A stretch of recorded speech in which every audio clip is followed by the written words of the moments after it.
दोस्तों, यज्ञ investment academy में आपका स्वागत है। आज हम देखेंगे कि जीडीपी क्या होता है। अब आपने जीडीपी के बारे में कई बार न्यूज़ में सुना होगा, जहां पर किसी भी देश के इकोनॉमिक हेल्थ के बारे में जीडीपी नंबर्स के माध्यम से बताया जाता है।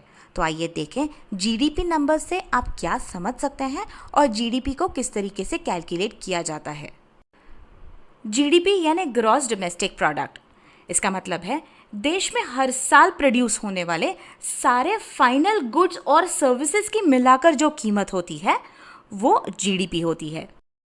आइए इस वाक्य को डिटेल में समझते हैं।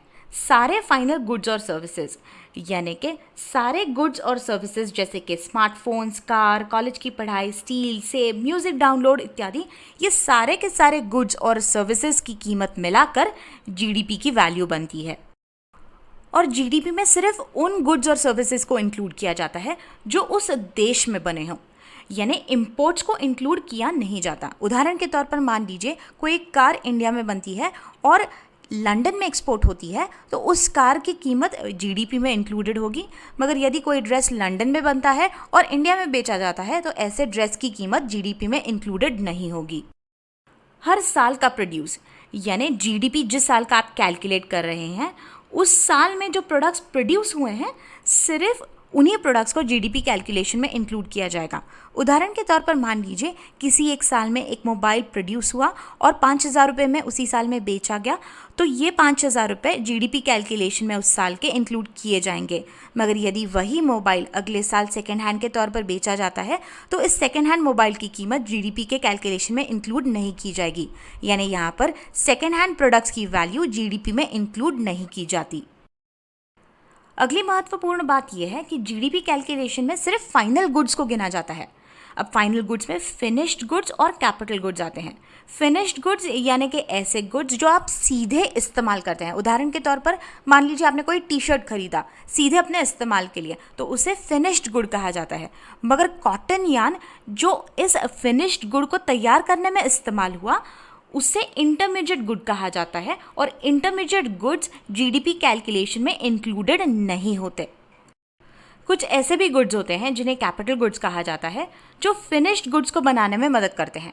उदाहरण के तौर पर मान लीजिए आप गेहूं उगाने के लिए ट्रैक्टर खरीदते हैं, तो गेहूं सीधा हमारा एंड प्रोडक्ट है जिसे हम इस्तेमाल करते हैं। मगर कैपिटल गुड्स के तौर पर इस ट्रैक्टर की कीमत भी जीडीपी में इंक्लूडेड होती है। तो अब जीडीपी को डिटेल में समझने के बाद आप समझ सकते हैं कि कैसे जीडीपी वैल्यूज़ आपको किसी भी देश के इकोनॉमिक हेल्थ के बारे में बता सकती है।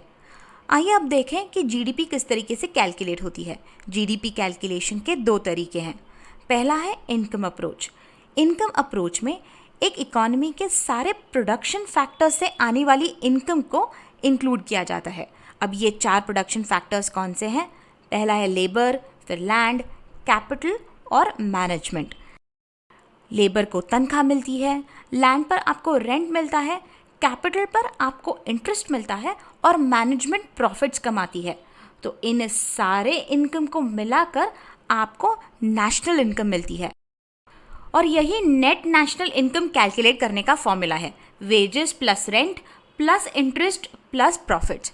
यदि हम ग्रॉस नेशनल इनकम कैलकुलेट करना चाहें तो हमें इसमें डेप्रिसिएशन यानी कैपिटल का डेप्रिसिएशन ऐड करना पड़ेगा और नेट फॉरेन फैक्टर इनकम भी ऐड करनी पड़ेगी।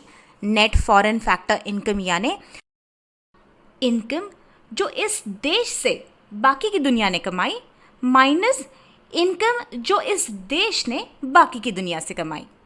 यानी कि इनकम अप्रोच के अंतर्गत जीडीपी कैलकुलेट करने के लिए हमें नेट नेशनल इनकम में डेप्रिसिएशन और net foreign factor income add करनी होती है। इस तरीके के जीडीपी को फैक्टर कॉस्ट जीडीपी कहा जाता है। यानी किसी भी देश में बिजनेस के जो 4 प्रोडक्शन फैक्टर्स होते हैं उनकी फाइनल इनकम को ऐड करने के बाद और टैक्सेस से पहले इस तरीके की जीडीपी कैलकुलेट की जाती है। यदि हम जीडीपी फैक्टर कॉस्ट में इनडायरेक्ट टैक्सेस को ऐड करें और सब्सिडीज को माइनस करें तो हमें जीडीपी मार्केट कॉस्ट मिलता है। जीडीपी मार्केट कॉस्ट के फॉर्मूले से हम साल 2015 से इंडिया की जीडीपी कैलकुलेट कर रहे हैं। इससे पहले हम जीडीपी फैक्टर कॉस्ट का फॉर्मूला इस्तेमाल करते थे अपने देश की जीडीपी को कैलकुलेट करने के लिए। जीडीपी कैलकुलेट करने का अगला तरीका है एक्सपेंडिचर अप्रोच का। अब पहले अप्रोच में हमने बिजनेस के प्रोडक्शन फैक्टर्स से आने वाले इनकम को ऐड किया। यहाँ पर हम जो पैसा गुड्स और सर्विसेज पर खर्च हो रहा है उस एंगल से इसे देखेंगे। तो जीडीपी का फॉर्मूला होगा consumption plus investment plus government expenditure plus exports minus imports. Consumption का उदाहरण हो सकता है घर का सामान खरीदना, गैस इलेक्ट्रिसिटी बिल भरना इत्यादि। इन्वेस्टमेंट का उदाहरण हो सकता है घर खरीदना, शेयर्स खरीदना इत्यादि। गवर्नमेंट एक्सपेंडिचर का उदाहरण हो सकता है जो खर्चा गवर्नमेंट सड़कें या ब्रिजेस बनवाने के लिए करती है इत्यादि। एक्सपोर्ट्स का उदाहरण हो सकता है मान लीजिए कोई कार इंडिया में बनी और लंदन में बेची गई। उसी तरीके से इंपोर्ट्स का उदाहरण हो सकता है कोई ड्रेस लंदन में बना और इंडिया में इंपोर्ट किया गया। तो जीडीपी कैलकुलेशन के लिए इनकम और एक्सपेंडिचर अप्रोच दोनों का इस्तेमाल किया जाता है और कैलकुलेशंस इस तरीके से की जाती हैं ताकि आपको दोनों भी अप्रोचेस से एक समान जीडीपी वैल्यू मिले। इन दोनों भी अप्रोचेस से मिलने वाली जीडीपी नॉमिनल जीडीपी होती है और अगले वीडियो में हम देखेंगे कि नॉमिनल और रियल जीडीपी में क्या अंतर होता है। माना जीडीपी किसी भी देश का एक इम्पॉर्टेंट इकोनॉमिक इंडिकेटर है, मगर इस जीडीपी कैलकुलेशन में कुछ ड्रॉबैक्स हैं, जैसे कि अंडरग्राउंड इकोनॉमी के ट्रांजैक्शंस कैलकुलेशंस में नहीं लिए जाते। अंडरग्राउंड इकोनॉमी यानी जो भी रिकॉर्डेड मार्केट प्लेस के बाहर होने वाले ट्रांजैक्शंस हैं, कैश स्वरूप में या फिर बाटर स्वरूप यानी चीज़ों के एक्सचेंज स्वरूप में जो किए जाते हैं वो यहाँ पर रिकॉर्ड नहीं होते। ऐसे ट्रांजैक्शंस को ब्लैक मनी ट्रांजैक्शंस कहा जाता है, जो कुछ स्वरूप में लीगल हो सकते हैं टैक्स अवॉइड करने के लिए और कुछ इलीगल भी हो सकते हैं। अगला है नॉन मार्केट प्रोडक्शन को गिना नहीं जाता। उदाहरण के तौर पर मान लीजिए आप खुद के इस्तेमाल के लिए खेती करते हो, तो यहाँ पर एंड प्रोडक्ट है मगर ऐसे प्रोडक्ट को गिना नहीं जाता। अगला ड्रॉबैक है कैलकुलेशन कॉम्प्लेक्सिटीज और जीडीपी कैलकुलेट करने के कई तरीके। अब जब GDP as a concept introduce हुआ था तब इकोनॉमी मैन्युफैक्चर ड्रिवन हुआ करती थी, मगर अब इकोनॉमी सर्विस ड्रिवन है। तो यहाँ पर कैलकुलेशंस काफ़ी कॉम्प्लेक्स हो जाती हैं, जहाँ पर स्टैटिस्टिशियंस काफ़ी फैक्टर्स और अजम्पशंस को लेते हैं। उदाहरण के तौर पर हाउसिंग सर्विस में, बैंकिंग सर्विस में, गवर्नमेंट के कोई सर्विसेज हो उसमें इत्यादि। अगली कॉम्प्लेक्सिटी है इन्फ्लेशन को एडजस्ट करना और जीडीपी डिफ्लेटर निकालना, जिसके बारे में हम अगले वीडियोस में डिटेल में बात करेंगे। अगला ड्रॉबैक है चेंज इन क्वालिटी को जीडीपी नंबर मेजर नहीं कर सकता। उदाहरण के तौर पर इस साल का मोबाइल फ़ोन पिछले साल के मोबाइल फ़ोन से महंगा होगा और सर्विसेज में भी बेटर होगा। अब ऐसे चेंज को स्टैटिस्टिशियंस मेजर नहीं कर पाते और इन्फ्लेशन ओवरस्टेट होने की संभावना होती है।